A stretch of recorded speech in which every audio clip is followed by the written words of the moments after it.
This is Autoline Daily, the show dedicated to enthusiasts of the global automotive industry. Automakers in Europe sold fewer vehicles in August than any other month so far this year. But according to registration data from the ACEA, they still beat out last year. Including both the UK and the free trade countries, a little over 790,000 new models were sold last month in Europe, an increase of 4.7%. But for the full year, sales are up less than 0.5% to roughly 8.7 million vehicles. Hybrids accounted for nearly 35% of those vehicles, followed by gas cars at 28% and BEVs at 15.8%.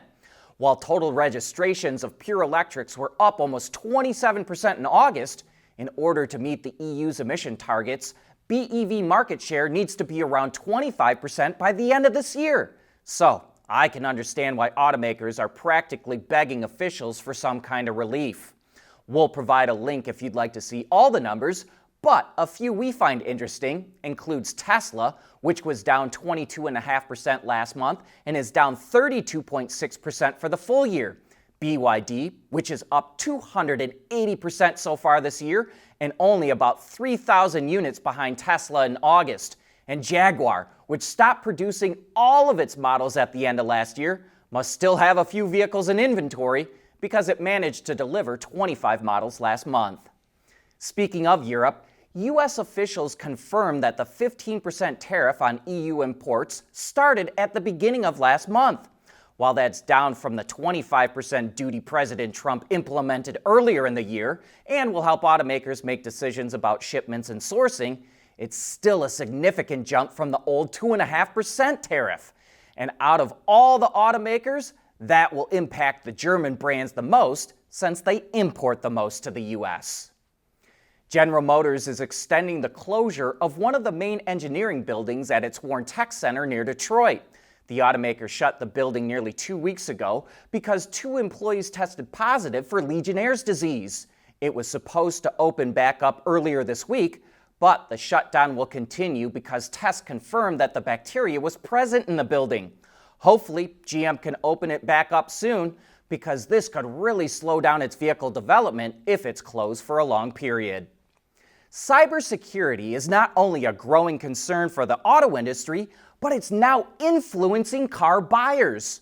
According to a study from Run Safe Security, which surveyed 2,000 car buyers in Germany, the UK, and the US, 87% of respondents said cybersecurity will factor into their purchase of a connected vehicle, and a third said they would be willing to pay a premium for extra protections. Only 19% of drivers feel very confident that their vehicle is protected. On top of that, 70% of respondents said they would consider buying an older, less connected vehicle to reduce the risk of being hacked.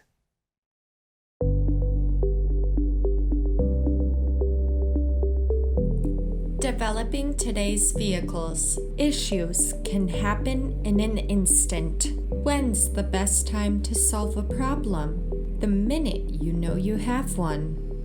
Meet Wireless Neovi Cloud, your secure, off-the-shelf solution empowering real-time collaboration for quick resolution. With Wireless Neovi Cloud, your team can prevent issues before they can escalate.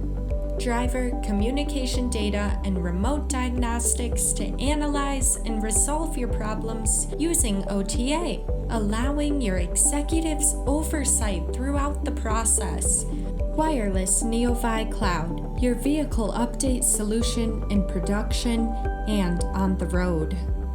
Intrepid Control Systems, driven by your data.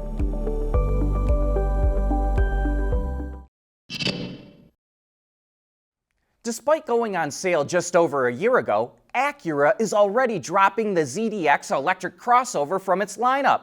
Acura says it's discontinuing the model, quote, to better align our product portfolio with the needs of our customers and market conditions, as well as our long-term strategic goals. The model is based on the General Motors Ultium platform and is built at GM's Spring Hill plant in Tennessee. While sales of the ZDX have skyrocketed 466% through the first 8 months of the year in the U.S., only 11,500 units were sold. And with the $7,500 federal tax credit going away at the end of this month, Acura likely believes sales aren't going to grow. Plus, the brand says it will apply what it learned from the ZDX to the new RSX, which will be built by Honda in Ohio and is scheduled to come out in the middle of next year. And the sister car to the ZDX, the Honda Prologue, is getting a big discount, but only for the next week. Honda is offering a nationwide discount of $17,000, including the $7,500 federal tax credit for the 2025 model year, along with a 0% interest for 6 years. And thanks to trade-in offers in California and other ZEV states, the discount jumps to more than $20,000. But the deal is only good until September 30th, when the federal tax credit goes away. And it looks like the Honda Prologue won't be around much longer either. Sam Furiani with Auto Forecast Solutions thinks it will be gone, quote, well before the end of the first quarter next year. Waymo is launching a new service for organizations like corporations and universities to help with their transportation needs. Called Waymo for Business, it allows employers, universities, or event organizers to set up accounts to offer fully autonomous ride-hailing to their employees, students, or guests. Waymo has created an admin portal that allows organizations to manage users, set up promo codes, and pull reports to monitor ride activity and budgets. The service will first be available where Waymo operates in Los Angeles, San Francisco, Phoenix, Austin, and Atlanta. Toyota officially opened its Woven City in Tokyo, which it calls the test course for the future of mobility. It's meant to be a place where people can live and work and will focus on the mobility of its residents and goods. Toyota expects about 2,000 people called weavers to live in the city, and it has a number of businesses to offer services. Autonomous rides will also be provided, not just on the ground, but also in the sky. And there will be autonomous robots to help people and to deliver goods. The city will be open to Toyota employees and their families, as well as students, retailers, and retirees. Yesterday, we reported how Mercedes is partnering with ByteDance, the owner of TikTok, to integrate its AI technologies into its products, starting with the new CLA. Well, that new CLA, which just kicked off pre-orders in China, will also feature a new driver assistance system that Mercedes co-developed with Momenta. The system will be capable of providing hands-free driving on the highways, city streets, and in parking lots. Most foreign legacy automakers have now partnered with Momenta, and some of the folks from vehicle benchmarking specialist Caresoft have told Autoline that they think Momenta has some of the best driver assistance tech in China. And speaking of Mercedes, it's going to keep an entry-level vehicle for the long run. It already extended the current A-Class until 2028, and now the company's head of sales says there will be a successor to the model. Obviously, since it's not going to be around until at least 2028, there's not a lot of details at the moment. But the model is said to be based on Mercedes' new MMA platform, the same one used by the new CLA. And before I sign off, here's a quick reminder about Autoline After Hours later today. We'll dive into what happens to EV sales after the federal tax credit goes away, and did Ford really need a brand new ad campaign? Plus much more. And you can join the live action at 3 p.m. Eastern Time today. That's a wrap for this show. Thanks for tuning in.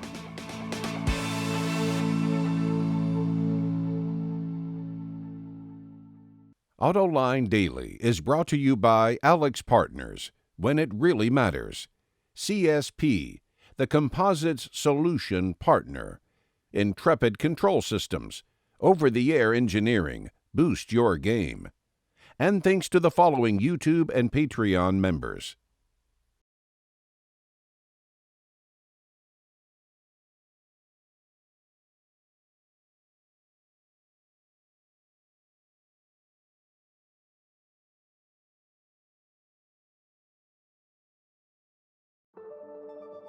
At CSP, we work with OEM engineers across the country on their journeys to lighter, safer, and more eco-friendly vehicles. Learn more at thecsp.com. We act, we grow, we transform, we protect, we rescue. In moments that define the future, We are the partner you can trust. Alex Partners, when it really matters.